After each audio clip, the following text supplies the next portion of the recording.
आज की वीडियो में आपको एक शेर का वाकया बयान करूंगी जिसने 10 मुहर्रम को हजरत इमाम हुसैन अलैहिस्सलाम की लाश मुबारक की हिफाजत की थी। हजरत इमाम हुसैन ने इसे बचपन से पाला था, लेकिन फिर इसे क्यों आज़ाद कर दिया था और यह शेर आज़ाद होने के बाद कहाँ गया और फिर मैदान करबला में किस तरह पहुंचा और इस शेर ने यजीदिस कैसा सलूक किया, ये सब जान के आपकी भी आंखों में आंसू आ जाएंगे। लिहाजा वीडियो को आखिर तक जरूर देखें। बिस्मिल्लाहिर्रहमान रहीम। प्यारे दोस्तों, इमाम हुसैन अलैहिस्सलाम ने एक छोटा सा शेर पाल रखा था जिसका नाम अबू अल हारिस था। इसको मौला से बहुत ज्यादा प्यार था। चूंकि मौला हुसैन का घर मस्जिद के सामने ही था तो वह शेर बाहर बैठा रहता था। वक्त गुजरता गया और शेर जवान हो गया। कुछ सहाबियों को इससे इतनी तकलीफ हुई कि उन्होंने अबू अल हारिस को वहां से निकालने का मंसूबा बनाया और सोचा कि इस शेर को मदीने में नहीं रहने देना चाहिए। आखिर वह नबी करीम सल्लल्लाहु अलैहि वसल्लम की खिदमत में हाजिर हुए और कहने लगे, या रसूल अल्लाह सल्लल्लाहु अलैहि वसल्लम, हुसैन का शेर जवान हो गया है, हमें इससे डर रहता है कि वो कहीं हमें काट ना ले। या रसूल अल्लाह, अगर आपकी इजाजत हो तो हम इस शेर को जंगल में छोड़ आए। प्यारे नबी सल्लल्लाहु अलैहि वसल्लम ने फरमाया कि कल तुमको ये शेर मदीने में नजर नहीं आएगा। शाम को नबी पाक सल्लल्लाहु अलैहि वसल्लम इमाम हुसैन के पास आए और इनको प्यार किया और फरमाया, बेटा हुसैन, तुम्हारा शेर बड़ा हो गया है। इमाम हुसैन मुस्कुराए और नाना जान की गर्दन में बाहर डालकर बोले, जी नाना जान, जैसे जैसे यह बड़ा होता जा रहा है मुझसे बहुत ज्यादा प्यार करता है और मेरे बगैर नहीं रहता। नबी पाक ने फरमाया, हुसैन बेटा, आपके नाना के सहाबी इससे डरते हैं, इससे वो नमाज के लिए नहीं आ रहे और इनको डर है कि यह शेर इनको कोई नुकसान ना पहुंचा दे।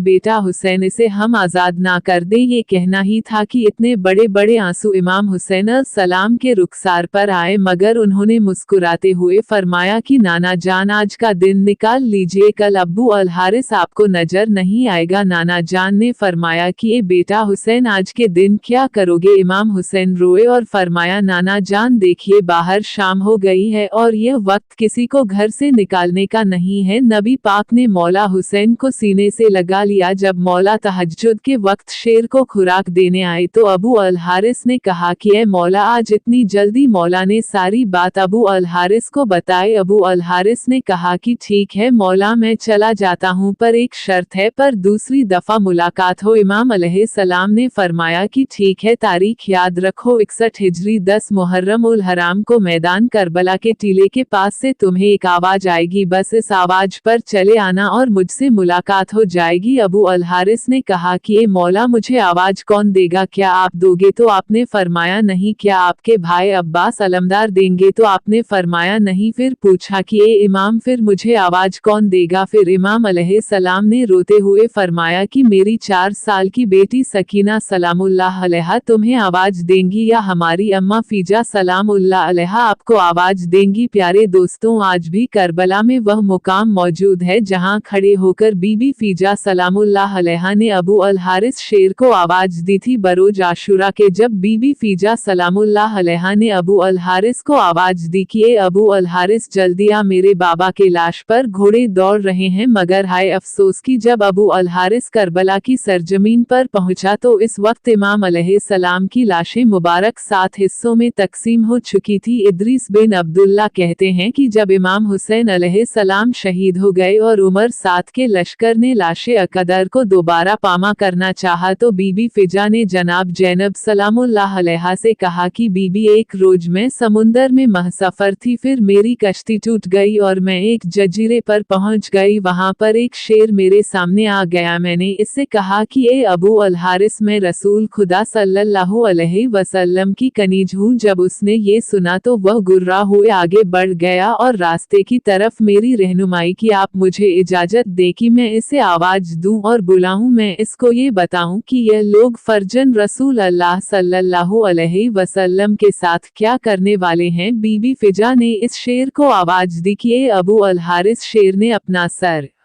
उठाया। बीबी फिजा ने कहा कि क्या तुम्हें मालूम है कि यह लोग तुम्हारे इमाम के साथ क्या करने वाले हैं? यह इनका लाशा दोबारा पमाल करना चाहते हैं। ये सुनकर शेर इमाम अलैहिस्सलाम के लाश पर आया और लाशे अकदर पे बुलंद आवाज से घराने लगा और दोनों हाथों से लाशे अकदर को छुपा लिया। लश्कर वाले आए तो उन्होंने शेर को देखा। उमर साद ने कहा कि यह फित है, इसे जोश ना दिलाना और वापस लौट जाओ। चुनांचे सब वापस लौट गए। जनाब बीबी फिजा सलामुल्लाह अलैहा ने शेर के आने की खबर जनाब जैनब सलामुल्लाह अलैहा को सुनाई और इस तरह लाशे अधर पामा होने से महफूज रही। वाज रहे कि यह शेर मौला अली अलैहिस्सलाम का पाला हुआ शेर था जो कि खानदान नबूवत का वफादार था और आज भी मौला अली सरकार से मंसूब है। जनाब बीबी फिजा सलामुल्लाह अलैहा हजरत बीबी फातिमा तू जोहरा की वफादार कनीज थी, जिन्होंने बीबी फातिमा सलामुल्लाह अलैहा के वफात के बाद भी इनके बच्चों का साथ नहीं छोड़ा और बीबी जैनब और जनाब उम्मे कुलसूम के साथ रही और करबला में भी इमाम हुसैन अलैहिस्सलाम के हमरा रही और इनकी बहन और बेटियों का सहारा बनी, जिन्हें इमाम फिजा सलामुल्लाह अलैहा कहा जाता है। रसूल खुदा सल्लल्लाहु अलैहि वसल्लम ने अपनी जाहिरी जिंदगी में बीवी फिजा सलामुल्लाह अलैहा को 3 दुआओं की सहूलियत बख्शी थी। वाक्य करबला पेश आने से पहले वह 2 दुआएं मांग चुकी थी और इनकी तीसरी दुआ जो इन्होंने वाक्या करबला के लिए संभाल रखी थी, लाश इमाम हुसैन अलैहिस्सलाम को दोबारा पामा होने से बचाने वाला अब्बू अल हारिस यानी शेर फिजा को बुलवाना था। सलाम हो रसूल पाक सल्लल्लाहु अलैहि वसल्लम पर और सलाम हो इमाम हुसैन अलैहिस्सलाम पर। प्यारे दोस्तों, जिसे सुनकर आपकी आंखों में आंसू आ जाएंगे, लिहाजा उस वीडियो को भी आप जरूर देखें। मिलते हैं अगली वीडियो में। फी अमानिल्लाह।